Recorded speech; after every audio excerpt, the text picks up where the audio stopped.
Hello friends and welcome back to my channel. आज की मैं इस वीडियो में बताऊंगा कि आप how to replace sensor wire cable for this Bajaj Pulsar 220। तो सेंसर वायर केबल कौन सी होती है? ये वाली होती है जो व्हील के साथ लगती है, मैक व्हील के साथ। तो ये केबल हमारी ख़राब हो चुकी है पल्सर 220 की, जिसके बाद हमारे स्पीडोमीटर की रीडिंग नहीं आ रही। तो आपको बता देता हूँ कि क्या दिक्कत आ रही है। माइंड मत करना, बाइक बहुत डर्टी है, काफ़ी दिन से चलाई मैंने इसको, मैं चलाया नहीं इसको, इसलिए डर्टी बहुत हो गया। तो इसकी स्पीड 0 आ रही है।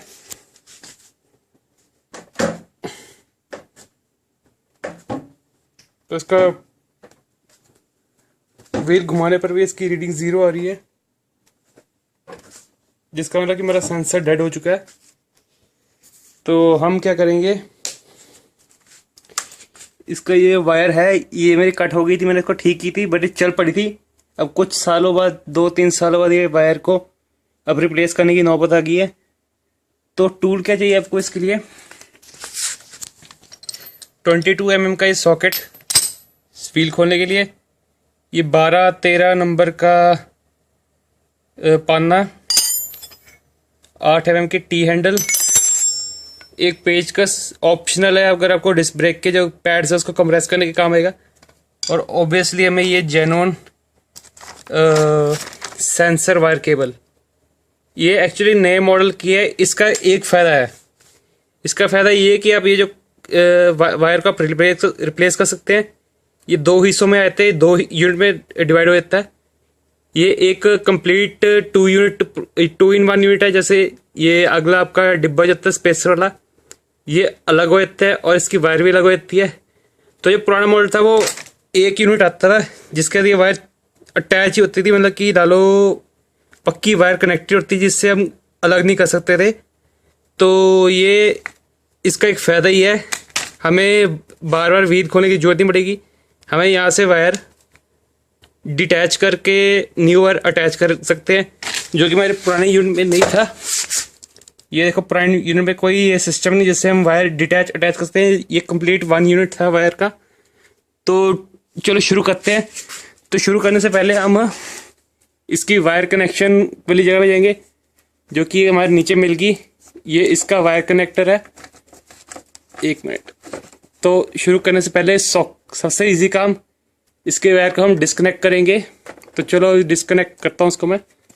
डिस्कनेक्ट करने के लिए आपको ये पिन को ऊपर प्रेस करना होगा, फिर ये आपका हुक बाहर आ जाएगा। दिखाता हूँ आपको। अरे निकल गया। तो मैंने क्या किया, तो इसका ये जो ऊपर लगे कैप था, इसको मैंने ऊपर किया और वायर खींच दी थोड़ी सी, जिससे ये हुक आउट होगी। ओके। तो नेक्स्ट हमारा काम है व्हील खोलना। तो व्हील खोलने के लिए सबसे पहले हम डिस्क ब्रेक को खोलेंगे। उसके सबसे पहले तो हम ब्रेक पैड कंप्रेस करेंगे। कंप्रेस करने के बाद हम ये ब्रेक पैड कैलिपर खोलेंगे, फिर व्हील का नट खोलेंगे, फिर दूसरी साइड हम शॉकर का पिंच बोल्ट खोलेंगे।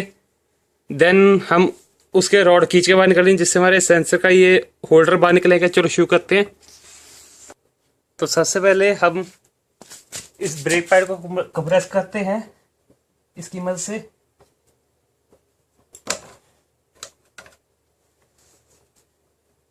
यहाँ से कंप्रेस हो जाता है कई बार ब्रेक पैड से ही। तो मैं दोस्तों, ये ब्रेक पैड की वीडियो भी हमने डालनी है, क्योंकि इसका टाइम भी आगे ब्रेक पैड रिप्लेस करने का। तो इसके ब्रेक पैड अब लूज हो चुके हैं। अब ये 12-13 नंबर का पाना लेते हैं, जिससे हम डिस्प्ले करेंगे। 12 नंबर का हम ये नट यहाँ पे लगाएंगे। ये 12 नंबर की नट है।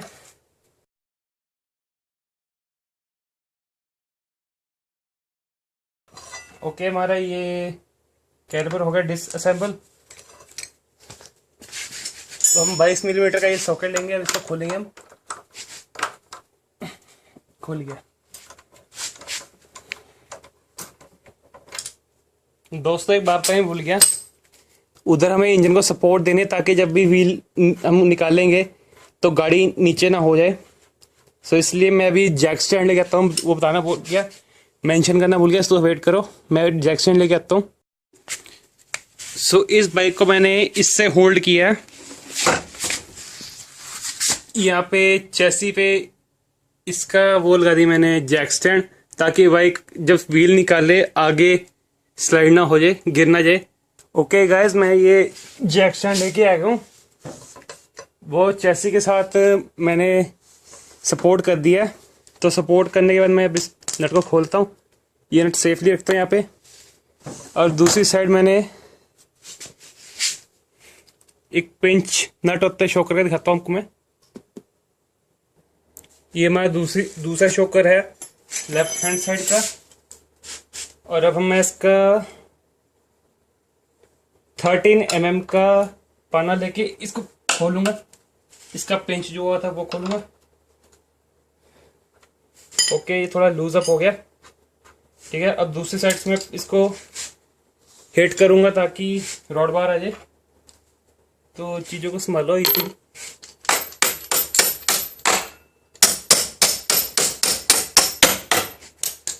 ओके, ये रॉड बाहर आ रही है। थोड़ी डिफिकल्ट होगी बट निकल जाएगा रॉड का। ओके, ये रॉड निकल आई। तो ये हमारा सेंसर हब, जिसे हम सेंसर बॉक्स कहते हैं, वो निकला है। और ये तार तो ऑलरेडी हमने अलग की हुई है। अब 8 mm का टी हैंडल लेंगे, उससे हम इसको अलग करेंगे। आपको दिखाता हूँ भी निकाल कर। इसको अलग करने के बाद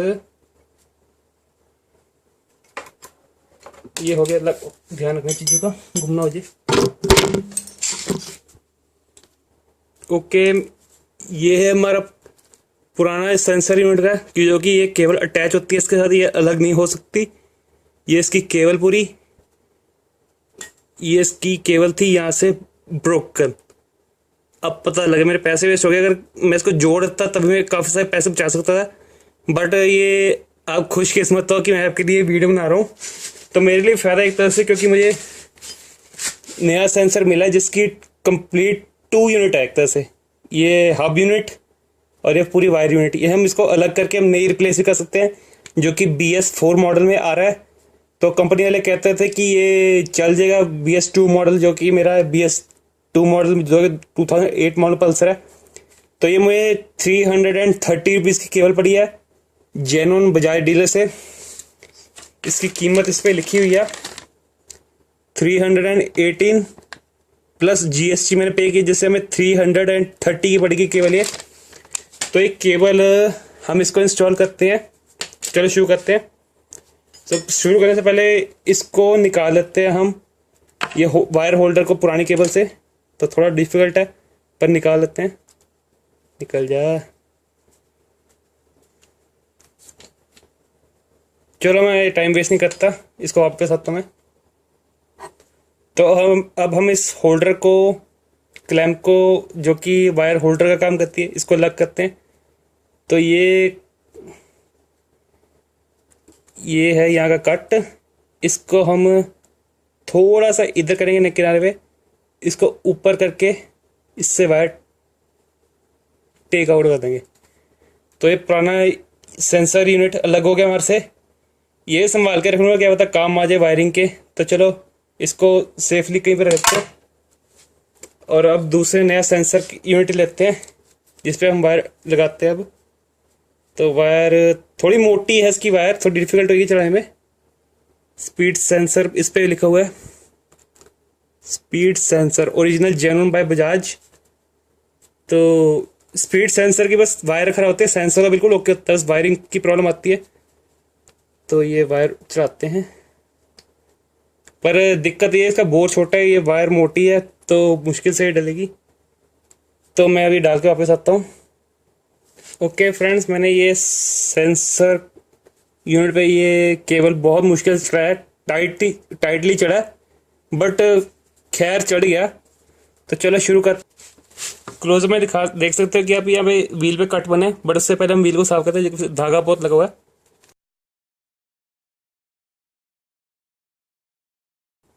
ओके फ्रेंड्स, मैंने ये धागे का इसका मैसअप निकाल दिया। और अब हम ये स्पेसर यूनिट और फर्स्ट यूनिट और सेकंड यूनिट मतलब कि जो एक कंप्लीट बिल्ड यूनिट है वायर का, हम इसमें चढ़ाएंगे। तो ये जो हमारा अंदर रोटेटर है, फ्लाई व्हील छोटा सा, इसके कट को इस व्हील के कट में फंसाना है, बिठाना है। तो चलो बिठाते हैं। नहीं बैठा।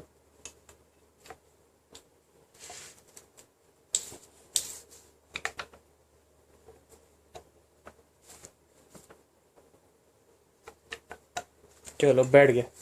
तो ये अच्छी तरह से लग गया अब फ्लाई व्हील हमारा। अब सेकंड थिंग ध्यान रखना, अब लो रॉड लगाने के बाद हम यहाँ पे घुसाते हैं। चलो बैक वापस जाते हैं कैमरे को लेके, उसके बाद दिखाता हूँ कैसे फिट करना इसको। तो चलो ये हमारा यूनिट बैठ चुका है। अब हम लेंगे इसकी एक्सल रॉड, इसको यहाँ पे कट बना है, यहाँ पे कट बना है शॉकर का, इसको ऐसे रोटेट करके सीधा बिठाने कट शॉकर के कट के साथ। तो चलो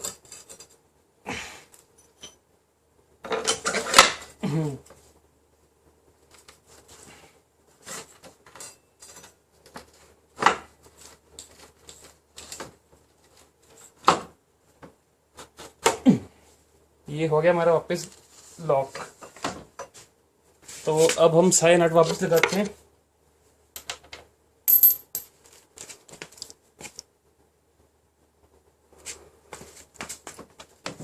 ध्यान रखना ये स्पेसर गुम नहीं होना चाहिए। ये स्पेसर हमारा व्हील के साथ होता है। ये है हमारी वॉशल, इस एक्सल पे लगती थी जो, ये एक्सल के यहाँ पे पहले लेंगे।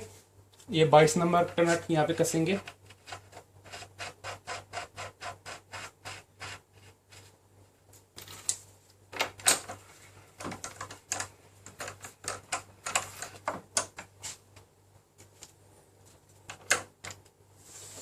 ओके, अब हम ये पिंच बोल्ट कसेंगे 13 mm का।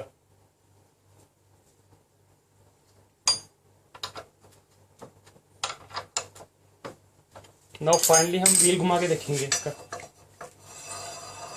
फ्रीली रोटेट होता है। तो चलो वेट करो, मैं भी हाथ वॉश करके आता हूँ कैमरा होल्ड करने के लिए। ओके फ्रेंड्स, मैंने इसका व्हील कस दिया। अब हम इसका ब्रेक कैलिपर इंस्टॉल करते हैं। चलो इंस्टॉल करते हैं।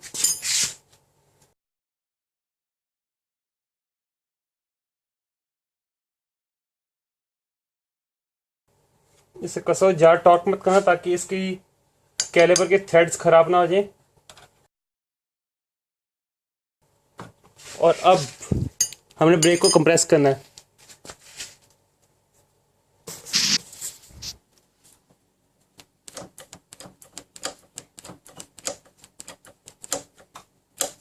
ये बन का प्रेशर। अब एक कैलिपर हो गया हमारा क्लैंप बैक। और अगली बारी आती है इस वायर को, कनेक्टर को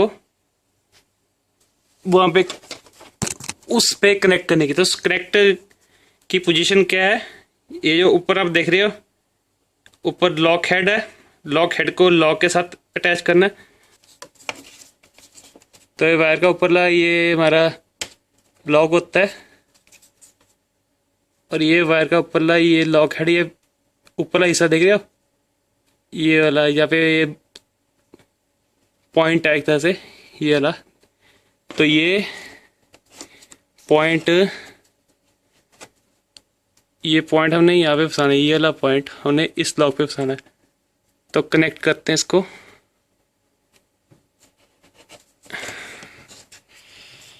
माफ़ करना, मेरा एक ही हाथ है, इससे थोड़ी दिक्कत हो रही है। ओके, कनेक्ट हो गया। ओके फ्रेंड्स, तो ये हमारी लॉक हेड इस पे लॉक होगी वायर पे। तो ये जो ऊपर लॉक था वायर का, ऊपर बीक वाला पॉइंट वाले जहाँ पे लॉक हेड लगता है, तो इसको आप ऊपर को प्रेस करोगे और वायर को बाहर खींचोगे तब ये बाहर निकलेगी, नहीं तो अदरवाइज ये लॉक रहेगी। तो ये लॉक ऐसे रहती है। तो यही मेन लॉक होता है वायर का। इसको ऊपर को प्रेस कर बाहर वायर को खींचते हैं तो इसका पिन यहाँ फंसता है। तो अब हम वायर को रीअसेंबल बाद में करेंगे। तो पहले आपको चला के दिखा देता हूँ कि ये कामयाब हुआ कि नहीं। ये BS4 मॉडल का लॉक है। ओके, चल जा मेरे जाने मन।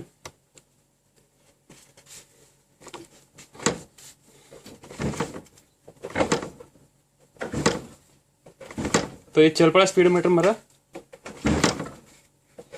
इसका मतलब कि ये हमारा स्पीडोमीटर सही तरह से वर्क कर रहा है।